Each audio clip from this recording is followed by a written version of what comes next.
Stonehenge é um dos monumentos mais famosos do mundo.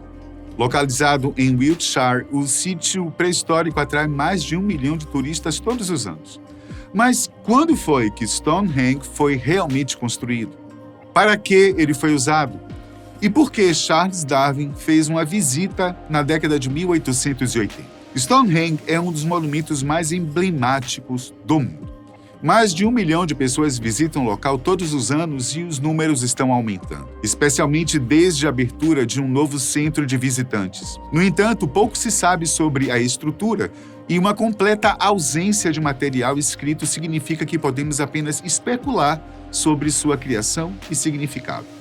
Como resultado, Stonehenge tem sido uma fonte constante de teorias. Na verdade, ao longo dos anos, surgiram muitas sugestões sobre o motivo pelo qual as pedras foram organizadas. A sugestão mais antiga surgiu em 1136, quando Geoffrey de Monmouth sugeriu que as pedras haviam sido erguidas como um memorial para comemorar os líderes britânicos traiçoeiramente assassinados por seus inimigos saxões nos anos seguintes ao fim da Grã-Bretanha romana. Para Geoffrey, as rochas eram parte de um círculo de pedras irlandês, chamado de Dança do Gigante, que foi levado para o local sob a direção do mago Merlin. No primeiro estudo detalhado das pedras, conduzido pelo arquiteto Inigo Jones, no início da década de 1620, concluiu que o monumento não poderia ter sido obra dos bretões primitivos, um grupo étnico celta que vivia de leite, raízes e frutas. O estudo indicou que Stonehenge deve ter sido projetada pelos romanos, provavelmente sendo um templo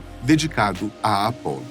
Stukeley sugeriu que o círculo havia sido construído por um sacerdote dos adoradores do Sol, descendentes dos fenícios que viajaram para a Grã-Bretanha vindos do Mediterrâneo Oriental. O primeiro guardião oficial de Stonehenge, Henry Brown, escreveu e publicou o primeiro guia do lugar, que era vendido diretamente aos visitantes em 1823. As teorias de Brown, entretanto, foram moldadas pelo Antigo Testamento. Ele sugeriu que a estrutura era antediluviana, o que significa que foi um dos poucos monumentos que sobreviveram ao dilúvio bíblico. Uma teoria popular na contracultura dos anos 1960 dizia que Stonehenge era uma forma avançada de computador ou dispositivo de cálculo. No livro Stonehenge Decodificado, de 1965, o astrônomo Gerald Hawkins sugere que as pedras foram posicionadas para prever com precisão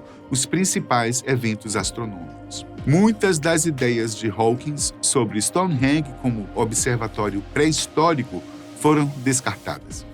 Embora os equinócios de verão e inverno continuem sendo épocas populares do ano para visitar o monumento. Então, como você pode ver, existem teorias e teorias sobre o monumento mais misterioso do mundo. Só que até hoje não conseguiram descobrir a verdadeira função do Stonehenge. Mas as suspeitas apontam que o monumento foi construído há 4.500 anos por uma sociedade agrícola pré-industrial, usando ferramentas feitas de osso e pedra.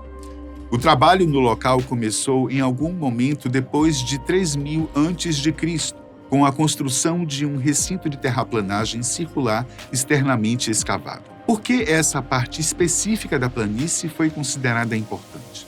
Talvez nós nunca saberemos, porém o recinto, que continha enterros de cremação e configurações para pilares de madeira e pedra, incluindo várias pedras azuis do país de Gales, possivelmente era uma forma de cemitério comunitário. A primeira tentativa de entender a idade do Stonehenge ocorreu na década de 1620, durante uma escavação encomendada pelo Duque de Buckingham. Infelizmente, sabemos pouco sobre esse trabalho. Outras explorações ocorreram no início do século XIX, trabalho que pode ter contribuído para a instabilidade geral das pedras. Na véspera de Ano Novo de 1900, parte do círculo externo de pedras Sarsen desabou, derrubando uma das estruturas. As preocupações com a segurança das pedras levaram a uma fase renovada de escavação e endireitamento de pedras. Entre 1919 e 1926, as escavações centraram-se no quadrante sudeste. Outra campanha de escavação decorreu entre 1950 e 1964, juntamente com um programa de estabilização, reparação e reedição das pedras. Embora a reconstrução do monumento tenha ajudado a garantir a sobrevivência de Stonehenge a longo prazo, os resultados dessas escavações não foram publicados até 1995. Em 2008, 2 escavações arqueológicas menores e direcionadas ocorreram dentro do sítio. A primeira, destinada a investigar a data, natureza e as configurações das pedras internas menores, recuperou evidências significativas para o uso tardio e pós-romano do monumento. A segunda, que se concentrou na recuperação de enterros de cremação desde a fase inicial do local, demonstrou que homens, mulheres e crianças foram todos enterrados lá entre 3.000 e 2.500 a.C. Uma pesquisa publicada em agosto de 2018 revelou que algumas das cremações pré-históricas recuperadas eram de indivíduos que não eram locais, possivelmente originários do oeste do país de Gales, Irlanda ou norte da Escócia. A investigação arqueológica, embora limitada, foi extremamente útil para estabelecer uma cronologia da construção do Stonehenge. Nenhuma fase do monumento jamais foi concluída. É provável que tenha sido um projeto de construção em andamento durante grande parte de sua existência.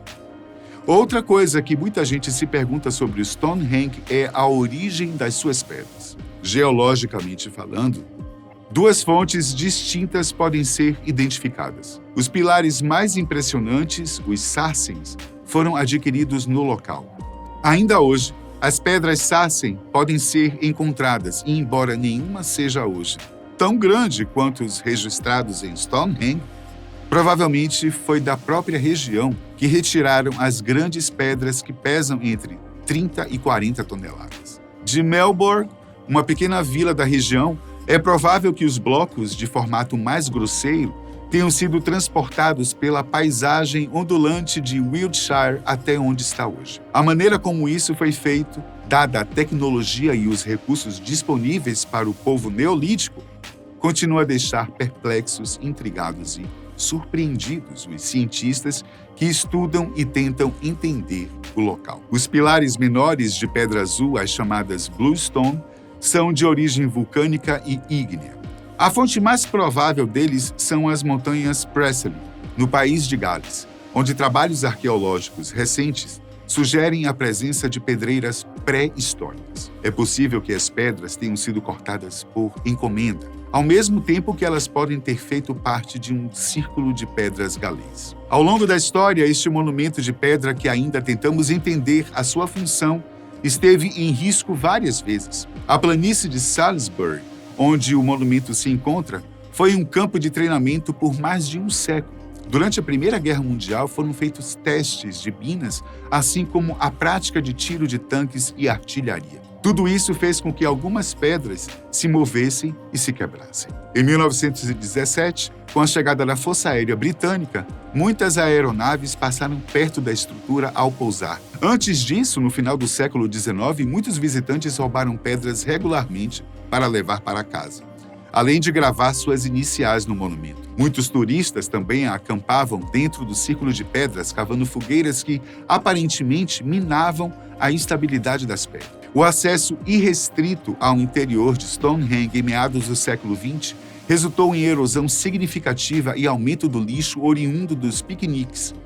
Seres humanos! Já nas décadas de 70 e 80, o Stonehenge Free Festival, programado para coincidir com o solstício de verão, fez milhares de pessoas frequentarem o local, causando danos significativos à paisagem. Isso só chegou ao fim em 1985, com a chamada Batalha de Benfield, na qual a tropa de choque impediu os viajantes de entrar em Stonehenge para organizar o festival. Diante de todos esses fatos, qual conclusão podemos tirar de Stonehenge? Sabemos que o monumento foi construído em várias etapas e por diferentes povos. Sabemos que o aspecto mais famoso de Stonehenge é sua relação com o calendário solar e lunar. Essa ideia foi proposta pela primeira vez por estudiosos no século XVIII que notaram que o nascer do sol do solstício de verão é enquadrado em uma parte do interior do monumento. E exatamente oposto a esse ponto, no pôr do sol do inverno, o sol também está alinhado. Essas datas, os dias mais longos e os mais curtos do ano, são os pontos de inflexão dos dois grandes episódios sazonais do calendário anual. Desde esta descoberta, várias outras teorias sobre observação astrológica foram divulgadas. No entanto, nenhuma conseguiu realmente provar a função do Stonehenge. E respondendo à pergunta do começo do vídeo, por que Darwin visitou o Stonehenge em 1880, depois de realizar alguma das primeiras escavações registradas cientificamente no local, Charles Darwin concluiu que as minhocas eram as principais culpadas pelas pedras do Stonehenge estarem afundando no solo. No geral, pode ser que o Stonehenge serviu como local de enterro, mas quais outras funções ele forneceu permanecem um mistério. Alguns estudiosos teorizam que o monumento tinha uma função religiosa, seja como local cerimonial, destino de peregrinação ou memorial ao falecido. Ainda existe a já citada função astronômica, mas é discutível se as pedras já se alinharam com a Lua, as estrelas e os planetas. A verdade, gente, é que talvez a gente passe o resto da vida especulando qual a real função desse curioso monumento. Eu fico por aqui.